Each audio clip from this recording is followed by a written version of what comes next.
Bueno, Modo Noche surge un poco de la...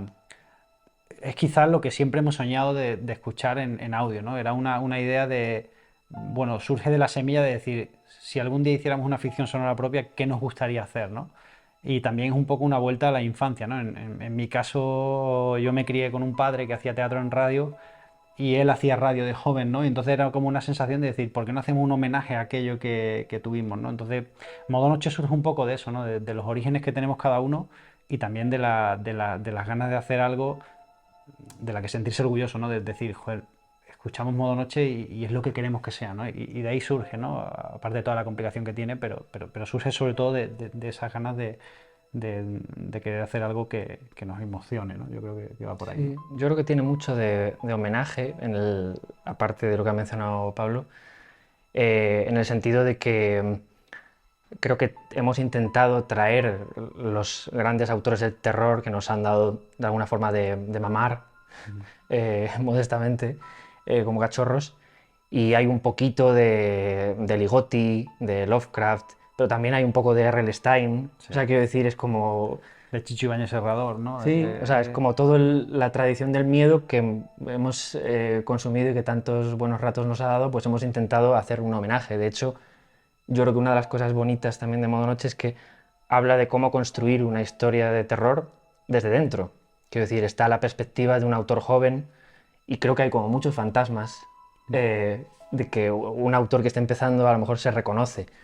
Sí, Eh, sí, efectivamente, al final tiene mucho que ver, aparte del terror y de las historias de terror, tiene mucho que ver con nuestra generación, ¿no? Yo creo que hay un personaje, en este caso el de Yanire, bueno, que cuando hemos tenido que escribir cosas de Yanire en los capítulos, a veces de sus reivindicaciones, ¿no? O de sus miedos, o de sus fobias a no escribir una buena historia, ¿no? O a no poder ganarse la vida con su sueño que es ser escritor, escritora, tenía mucho que ver con nosotros, ¿no? Que era como el decir, claro, los diálogos esos nos salían como a la primera, ¿no? Era como, ¿qué dirías en una entrevista que necesitas decir que nos han engañado como generación millennial? Y era como... Entonces, Modo Noche también trae a colación todo lo que vivimos como generación, ¿no? Que yo creo que es muy interesante desde la parte de la creación. sí, creo que es una capa que está ahí. Mm. Hay varias y esa es una, seguro.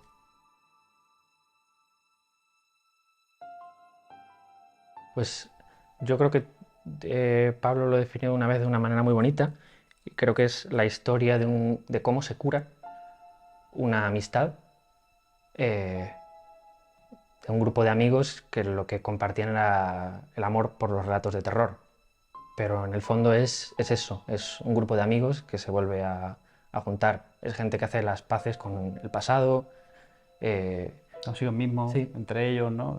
Yo que diría, vuelve al barrio, que vuelve... sí, efectivamente, es verdad que Bruno lo dice y lo definíamos así, ¿no? Es como, al final en toda la historia hay una idea central que la hemos mantenido hasta el final, desde que empezamos a darle vuelta, que era cómo una amistad rota se puede curar, ¿no? Y al final tú empiezas con unos personajes que entre sí están rotos, que su amistad está separada y que llevan tiempo sin verse, y ves en todo ese proceso cómo se sanan unas heridas, ¿no? A la vez que cuentan historias, ¿no? Yo creo que Modo Noche es el reencuentro de unos amigos que llevan tiempo sin verse y que gracias a la radio empiezan a trabajar en cómo volver a ser amigos, ¿no?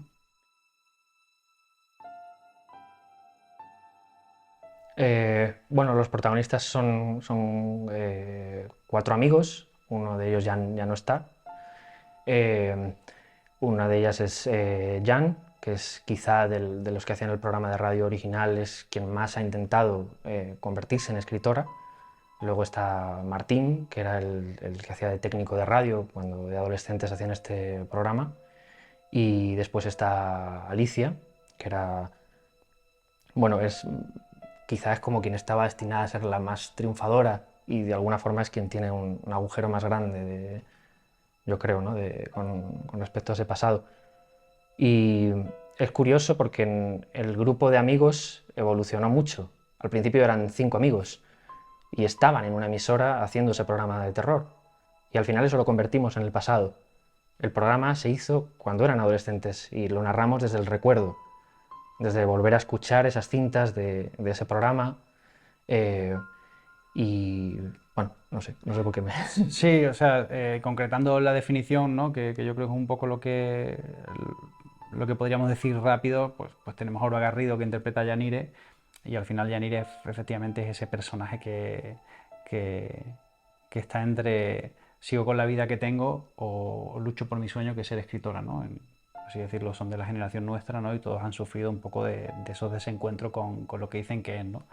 Luego está Alicia, que es pues la workaholic, la que trabaja en una agencia de publicidad que es increíble, la que su futuro se abre la puerta, ¿no? a tener un futuro brillante, ¿no? Y esa millennial pues que está bien posicionada, que es project manager de una gran compañía, y su proyección de futuro es dinero, el vivir en el extranjero, una carrera internacional, pero echa de menos el barrio y echa de menos a sus amigos, ¿no? Son esos dos personajes, ¿no? Ese contrapunto, ¿no? De Jan y Alicia, que Alicia la interpreta a Pablo Iwasaki, y luego está el Martín, bueno, que es, como dice Bruno muy bien, el técnico de sonido, el friki de todos los aparatos, y que encima es ciego, ¿no? Nos parecía muy interesante el personaje que interpreta a Gonzalo Ramos, cuál es la relación con el audio. Es decir, Martín no es ciego porque hemos dicho molas que sea ciego. No, es que la relación con el sentido del oído, un ciego lo tiene como por 5, ¿no? O imaginamos que lo tiene como por 5, ¿no? Y el caso de Martín es un poco eso, ¿no? Ese personaje que es feliz haciendo radio, que es feliz trasteando con sus efectos sonoros, con sus músicas, ¿no? Y que su sueño es volver a ver a sus amigos reunidos, ¿no? Al final ¿no? Es como ese el que vuelve, ¿no? A traerlos, ¿no? En el sitio, ¿no? Y luego está el personaje de Lucas, que es el personaje que interpreta Daniel Ibáñez, que yo recuerdo, eso todavía lo tengo guardado, los posit, ¿no? Y los posit de cuando desarrollamos la historia, y era como Lucas, Bruno lo ponía, Lucas igual, el pegamento del grupo, ¿no? Y claro, Lucas es ese personaje que no está físicamente, pero que está en toda la serie, o sea, todo lo impregna ese personaje, ¿no? Por eso creo que luego es tan difícil de interpretar, porque es un personaje eh, que no está físicamente con los protagonistas en el presente, pero a todos les ha marcado la vida, a todos les ha marcado la experiencia, ¿no? Y es como también la herida, pero a su vez el motivo por el que sanan, ¿no? O pretendemos que sanen, ¿no? Entonces son esos personajes, ¿no? Todos, pero todos ellos son millennials, como nosotros, tienen nuestras edades, y sí que nos sirvían, y sí que nos han servido un poco para que cada uno de los personajes toque una realidad nuestra, ¿no? Es como pues él y yo escribimos, y a veces hemos pensado qué hacemos, ¿no? ¿Qué estamos haciendo, escribiendo, ¿no? A veces esos sinsabores, ¿no? Que nos llevamos de la escritura, ¿no? De que los proyectos no salgan y se queden en un cajón, ¿no? Y es Jan, ¿no? Hemos sufrido el workaholismo absoluto de estar todo el rato trabajando, de que la vida te pasa por delante, y crees que llegas a una meta, pero luego echar la vista atrás, ¿no? O te pasa algo, como en mi caso personal, que pierdo a mi padre por una enfermedad. Y años después digo, Dios, no estuve lo suficientemente en ese momento, ¿no? Pero claro, piensas, ¿no? Estás haciendo un máster, estás trabajando, estás en una agencia, te estás abriendo camino, y eso también es parte de nuestra generación, Sí. ¿no? Trabaja, trabaja, trabaja, trabaja, trabaja, que lo conseguirás, trabaja, trabaja, trabaja, trabaja. Creo que es una cosa muy de... Que decir, hay mucha gente ahora de nuestra edad preguntándose, que ha puesto en marcha proyectos de carreras muy en el sector creativo, pues porque es el que conocemos nosotros, pero que hay muchos otros, muy agresivos, trabajando muchísimo, echando más horas que un reloj, eh, y que se están preguntando en torno a los 30 y tal y cual si eso les está llevando a algún sitio, ¿no? Y creo que también hay algo, es verdad que hay algo de eso aquí, ¿no? Por tanto, los personajes de Modo Noche creo que son el retrato de nuestra generación desde distinto prisma, desde distinto ángulo, ¿no? Y creo que eso es lo que mola hacer de género, ¿no? Terror, que aparte de contar historias de terror que nos flipan y que nos maravillan asustarnos, ¿no? También lo utilizamos como un vehículo para decir, oye, quizás los millennials, pues estamos aquí, ¿no? Para algo, ¿no? Yo creo que por ahí va.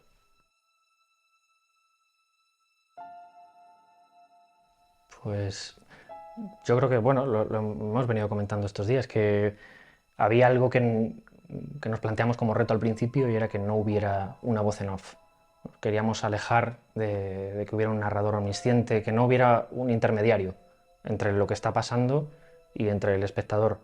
Queríamos meter al oyente dentro de la historia. Entonces, efectivamente, el sonido posicional o binaural pues, es la mejor manera de hacerlo. Al final queríamos contar una película, pero sin grabarla. Y como dice antes Pablo, de hecho creo que no tendría tanto sentido rodarla. Creo que esto está pensado para consumirse, para escucharse como audio. Eh, y creo que hay ciertas cosas, ciertas decisiones que no tendrían tanta potencia si estuvieras viéndolo en una pantalla.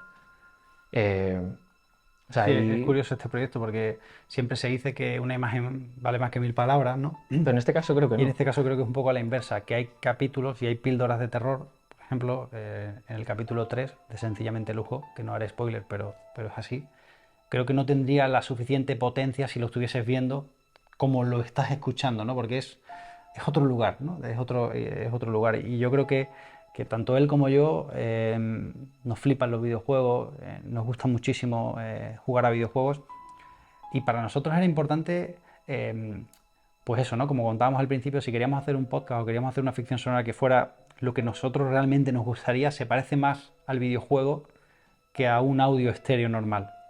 Entonces, con el sonido binaural lo que nos permitía era narrar y producir esas sensaciones, ¿no? Un juego constante de... lo veíamos antes, yo lo veía cuando estaba Gonzalo escuchando el capítulo 1, que me ha hecho mucha gracia verlo reaccionar, y era como, Dios, reacciona exactamente en los momentos que marcábamos de... parece que te voy a dar el susto, pero no te lo voy a dar ahora. Te lo voy a dar 15 segundos más tarde. Y era como, y era como, qué guay, ¿no? Qué guay conseguir eso, ¿no? Que de repente el audio con todo su nivel y con toda su dificultad técnica, porque podemos pegarnos aquí 5 horas hablando de lo difícil que son los detalles de modo noche en algunos aspectos, de repente consigue una cosa que es, me he olvidado del mundo, ¿no? Y eso lo consigue mucho el audio posicional, porque de repente estás en el lugar y había que hacerlo así, ¿no? Sí, y bueno, creo que otra razón por la que lo hemos hecho en Binaural es porque el equipo lo ha permitido.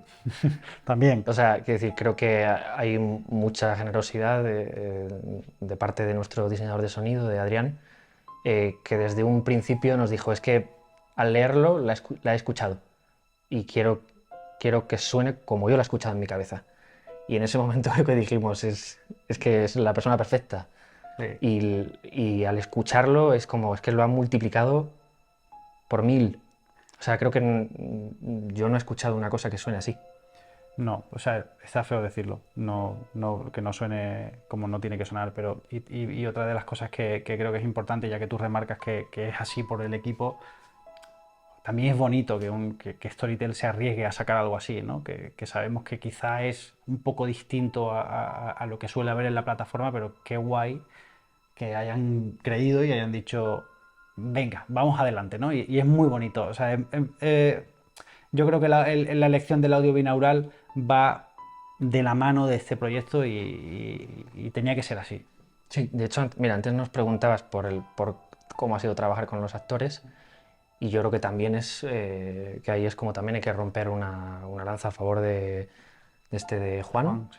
que es el director que nos ha permitido estar en todas las sesiones, nos ha pedido que le acompañáramos y creo que ha sido una experiencia muy bonita. Creo que Juan desde un principio también ha entendido muy bien el material y hasta ahora, hasta el final, hasta hace un rato, estábamos como haciéndonos preguntas, ¿no? Pero el lugar desde el que está, es el lugar, este personaje en el que tiene que estar, creo que se han entendido muy bien y creo que ha sido, bueno, ha sido una experiencia muy bonita poder estar como autores allí, estando cuando había alguna duda o ayudando a ponerlo en pie, ¿no? Pero la verdad es que hemos tenido mucha suerte, quiero decir, ha sido muy fácil trabajar con ellos. Hmm. De hecho, ya oyendo los episodios puestos en pie, escuchamos a Aura, escuchamos a Paula, a Gonzalo, y decimos, es que son ellos.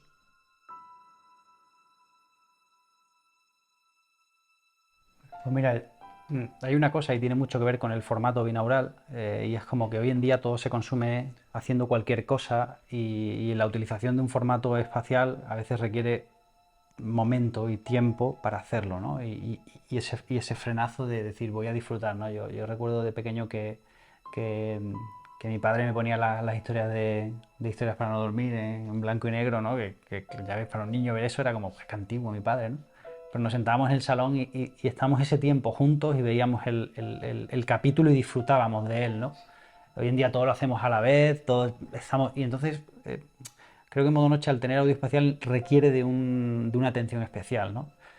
Para sacarle ese jugo, ¿no? Para exprimir esos detalles y para verlo todo, ¿no? Entonces yo personalmente recomendaría modo noche cuando llegues de casa, cuando llegues a casa de trabajar, cuando llegues después de un día cansado, o cuando te vayas a acostar, o una vez que termine el día, date 30 minutos para parar, colócate los auriculares, dale al play y déjate llevar por una buena historia, ¿no? Déjate llevar por una experiencia, ¿no? Entonces, para mí, yo lo recomendaría así. Creo que van a entender la dimensión de inmersión de esa forma, ¿no? Dándote tu tiempo, ¿no? Volviendo un poco a los orígenes de consumir algo, dedicando la atención, ¿no?